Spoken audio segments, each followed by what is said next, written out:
2023, you came here and praised yourself for the youth employment service that placed 100,000 youth in peace jobs that lasted nothing more than 12 months. Once again, you failed. Your presidency is characterized by many promises and many failures. It is now apparent that as the youth of today, we must ready ourselves psychologically like the youth of 1976 for the biggest fight against the establishment. The establishment has charged you, Mr. President, at the forefront as the weapon that is formed against us. The youth of today, like Nelson Mandela, who is now hailed as an icon of peace, must be ready to be called terrorists. We must be ready to be called criminals. We must be ready to be jailed for crimes we did not commit. We must be ready to be character assassinated like Idam Dwana, Robert Sobukwe, Unkhoputsi Tiro, Steve Biko, Winnie Mandela, and Julius Malema.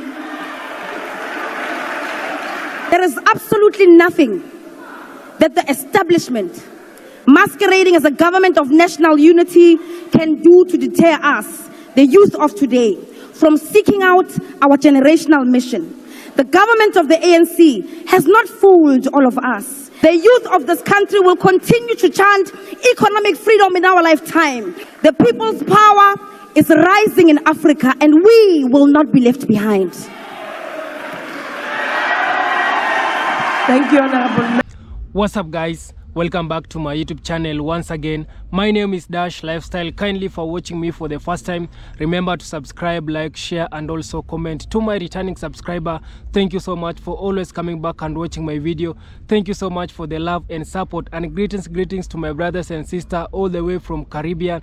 So guys, I want us to watch this video from a fearless young lady from South Africa. She was lecturing their president because of the failures he has done in the country. And we all know, guys, that Africa youth, they are now joining together. African youth, they are now calling to be removed to these corrupt leaders, the puppet leaders, the leaders who are being controlled from outside. So to tell you that revolution, it has started here in Africa, and the young people here in Africa, they have come and know they are right. So the other day, Kenya, it was protesting against their government because of the government coming out with the finance bill. It has increased a lot of tax in the finance bill. And also in Uganda, they were protesting to removal of the corrupt leaders who are now doing some of the corruption in the government. And also in Nigeria, also they were protesting against their government because of the cost of living, because of corruption also. And right now we can see also the South African, they have joined the movement. They are now calling their president, President Ramaphosa, to step down because of the failures he has done to the country. He promised to deliver a lot of things in the country, but none of them he has done. He has not yet delivered. And also in the Caribbean, also like in Jamaica, they were protesting. The people from St. Anne in Jamaica, they were protesting against the government because they are not getting good services. There is no electricity. And also the Jamaicans who live in abroad, the United States, the Jamaicans who live in United States, they were protesting also against the government. So we all know that revolution, it has started in the black nation, in the black country, in African country. The leaders, they are now being questioned to how they are leading their country. So guys, I want you to watch this video, then I'll be back with more comments. Thank you very much, Chairperson. Greetings to the Commander-in-Chief of the EFF, Julius Sello Malema, EFF officials, commissars, the leaders of the Progressive Caucus, and sympathizers of the revolutionary movement in Africa that turns 11 years old on the 27th of July. To be young is to be in a stage of becoming, of working towards your goals and aspirations to transition from being dependent to independent. However, the youth of this country are perpetual children, and some will never know independence until their old age. At the realization of how doomed we are under your leadership, Mr. President, thousands continue to give in to Nyaupe, and young women and girls amount to bottle girls for you and your friends at the peak of their vibrancy and zeal for life and prosperity. We live with our parents, and finding a 40-year-old man asking his mother for bread is more common than otherwise. This phenomenon is known as the Ramaphosa economy. Joblessness, poverty, and constantly questioning if we are truly the young adults of today. In 2018, Mr. President, you launched a jobs summit and promised the youth of this country 275,000 jobs per year. You failed. In 2019, you promised 2 million jobs and an end to hunger, halving of crime, and empowering the school curriculum where a 10-year-old will be able to read for comprehension. You failed. In 2020, you unveiled a 100 billion rand fund to create jobs in the public sector for the youth. You failed. You launched the NSP against GBV and femicide, and 4 years later, on the eve of elections 2024, the murderer of Kidisaleti Elsin Donje was granted bail of 2,000 rands. You failed. In 2021, you spoke about building new cities, and the National Youth Development Agency would fund 1,000 young entrepreneurs in 100 days. You failed. In 2022, plagued by your own failures over the years, you promised the National Youth Service would create a modest 50,000 jobs in its first phase. You failed. In 2023, you came here and praised yourself for the Youth Employment Service that placed 100,000 youth in peace jobs that lasted nothing more than 12 months. Once again, you failed. Yesterday, you came to this house and promised 2 million jobs to the youth of South Africa. It is thus fair and deliberate to then say that this time next year, the result will once again be not achieved and failed. When you became president in 2018, youth unemployment was sitting at 43%. And nearly 7 years into your presidency, youth unemployment currently sits at 45% for individuals aged 15 to 34 and a whopping 59% for young people aged 15 to 24. Your presidency is characterized by many promises and many failures. It is now apparent that as the youth of today, we must ready ourselves psychologically like the youth of 1976 for the biggest fight against the establishment. The establishment has charged you, Mr. President, at the forefront as the weapon that is formed against us. The youth of today, like Nelson Mandela, who is now hailed as an icon of peace, must be ready to be called terrorists. We must be ready to be called criminals. We must be ready to be jailed for crimes we did not commit.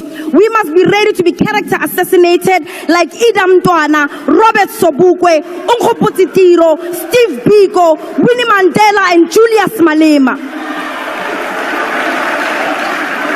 But amongst ourselves as the youth of this country, we know who the true criminals are. We know who stole our land from our grandmothers. We know who stole our mines. We know who stole COVID-19 funds that was meant to keep our people alive. We know who stole Tembisa Hospital money. We know who stole SAA, ISCO, Sasol, Telkom. We know who is now stealing Eskom, Transnet, Prasa, and even privatizing our water. All the while, you are creating an impression that these are natural disasters, despite the fact that they are orchestrated by the true criminals of the government of today, deployed by the Oppenheimers. We know who stole the money that is meant to eradicate pit toilets in the Eastern Cape. We know who stole NSFAS money. We know the mafias of the Steinhoff heist. We know the thugs of the Skills Development Fund. And we definitely know who the #1 money launderer is.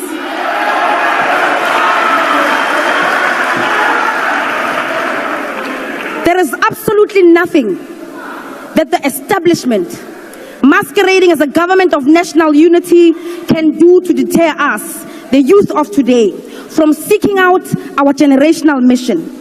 The government of the ANC has not fooled all of us.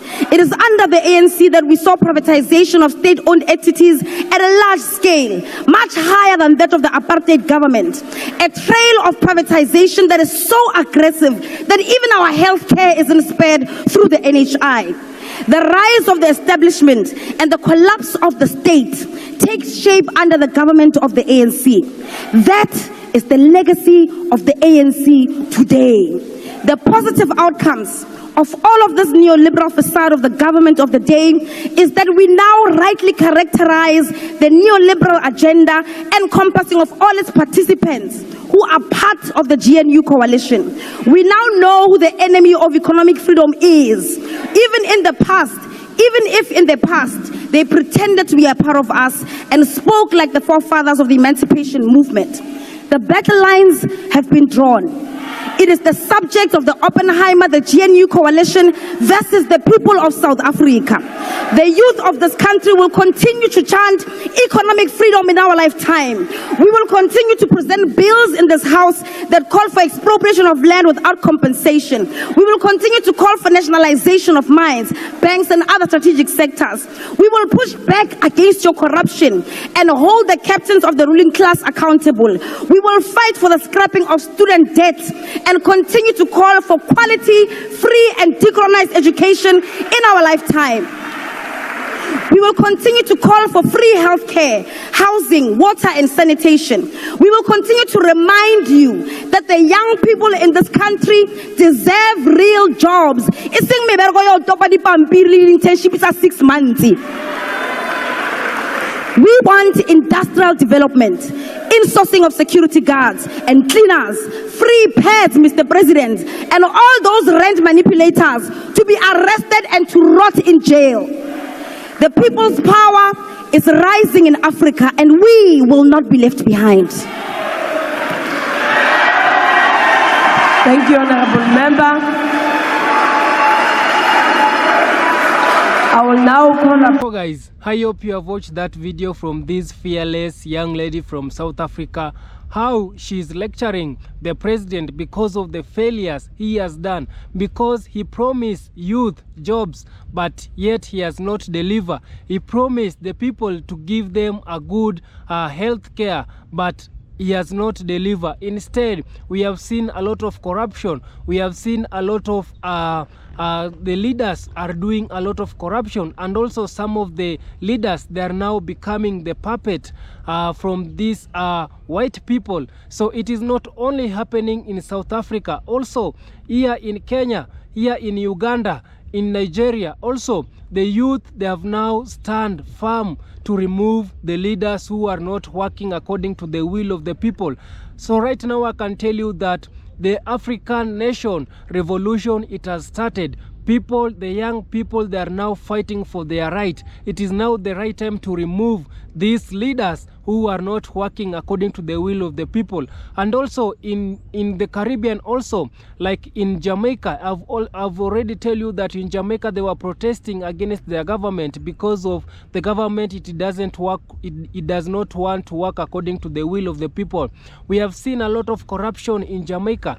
The leaders, they are now using the police they are protecting the corrupt leaders instead of the police to protect the normal citizen. So, and also guys, I can tell you that right now Jamaicans, they are also heading to election. For me, what I can tell you, Jamaicans, is now the right time to choose a leader who is working according to the will of the people, a leader who will not sell out your country, because a lot of Jamaicans, they were saying that, oh, Jamaica is being sold to the Chinese because of how the Chinese, they have come in Jamaica. They have opened a lot of business. This big business in Jamaica right now, it is owned by the Chinese people. So that's why the Jamaicans, they are calling upon their government to at least consider them, and also to not allow so many foreigners in the country, and also not to allow these foreigners to do business without paying taxes, because we all know that these Chinese people, they have been given 5 years to work in Jamaica, to do business in Jamaica without paying taxes. And this, it has affected a lot of Jamaicans, a lot of black business. A lot of Jamaicans, they have closed their business because of these Chinese are bringing a lot of competition to them. And also some of the Chinese, they were buying businesses, the Jamaicans businesses, because they have been given allowance, free 5 years of not paying tax, so that they can do business in Jamaica. And also guys, what I can tell you, that it is now the right time also for Jamaicans to come and join hands so that you can choose a leader who will work according to the will of the people. I'm not supporting any political party in Jamaica because we all know that Jamaica it is heading to an election. What I'm telling you is right now it is the highest time that African, the black nation, to stand and come together and to join hand and to call upon our leaders who are not working according to the will of the people. It's now the right time to remove these leaders. The right time to tell these leaders to resign because of the failures that they are doing in the country. Also, I've told you that here in Kenya, we were protesting against our government, and the reason it is because of our president. He went in United States. After him coming back in the country, he was now being given the rule. He was now being told by the outside to do the things that it doesn't, also the things that it even not in the Kenyan constitution. He want to increase a lot of he want to make sure that a lot of people can pay tax. A lot of people can pay tax, and we all pay tax, but we don't see where this tax it is heading. Also, he came up and increased the tax and introducing the taxes which it was not even there. And because of him being ruled from outside, majority of young people here in Kenya, we were protesting. We were rejecting the finance bill of 2024 because it didn't go according to the constitution. And also he was introducing some of the taxes which it was not there. You can imagine he was telling that the president, he was saying that the people from the age of 25 years old, he doesn't care if you have a job or you don't have a job, but you need to pay tax. You can imagine at the age of 25 years, you don't have a job, you are a jobless, and the government wants you to pay tax. You can see, how is that even possible? And you have a degree, you are a learned person. You have finished your university level, you have graduated, you are just hustling, you want to look for a job. You don't even have a job, but the government wants you to pay tax. And if you pay this tax, you cannot see where this tax it is heading. This tax, the politicians, the leaders, they are now using it to invest it in the foreign country. They are now using this tax to make sure that their children, they are being they are learning, they are schooling in outside the country. So this is how these leaders, they usually operate, and that's why we were rejecting these bills that our president he was coming up with. And also in South Africa, the president Ramaphosa, he promised youth a lot of things. For example, the jobs. Look at the education sector. During the pandemic, during the COVID-19, they were given a lot of money from outside, but the leaders, they took this money and put it in their pocket. Right now, they cannot, the South Africans, they cannot see where this COVID-19 money went. And that's why we as young people, we don't have fear to call these leaders. We are not fearing anymore these leaders. We are fighting for our rights. We are fighting for our country. We want these leaders to respect us. We want these leaders to work for us, not to work not being controlled from outside. And that's why even in Uganda, they were protesting. You know, we have some African leaders, we have some African presidents who they are old. You can imagine, like in Nigeria, I think their president is around 80 years old. In Uganda also, the president is around 80 years old. So these leaders, at least they should retire to allow at least some young people to come in power. Look at the president. We have President Traore. Look at what he's doing. A young president, but he has a lot of sense. Look how he's managing his country. This is the kind of president we want. We don't want these old people who have stayed in power, but they are doing nothing. The president who they have in the seat, they have remain in the seat, they cannot even walk, they are using wheelchair. We don't want the president like that. At least you should step down to give at least young people. I know some of the president leaders, they are too selfish. They don't want to leave power. They don't want to leave the seat. That's why majority, some of them, they want to die while they are in the seat. But we as young people, we are telling them that revolution, it has started. The youth will join together, will join hand, will support African nation so that we can remove these leaders, the corrupt leaders, the puppet leaders, the leaders who are not working according to the will of the people. We want to remove them all. It is now the right time that African young people rise. Not only here in Africa, also in the Caribbean. You should join hands together. Because we know also in the Caribbean, we have a lot of Africans, people who came from here in Africa. And that's why they usually also support us. When they see us trying to fight for our rights, also they are also helping us. And also us here in Africa, we want also to help you Jamaicans. We want to help you people from Caribbean to fight for your right. I'm proud of Kenya because it started this whole revolution. And now African countries, they are following what Kenya started. So Kenya, it has become a role model. Kenya, it has influenced this other African nation to start to know their right. Not to sit down and see these African leaders doing what they are doing. So guys, I want to stop from there. Kindly subscribe if you haven't subscribed. Like this video, share and comment. See you on my next one. Bye bye.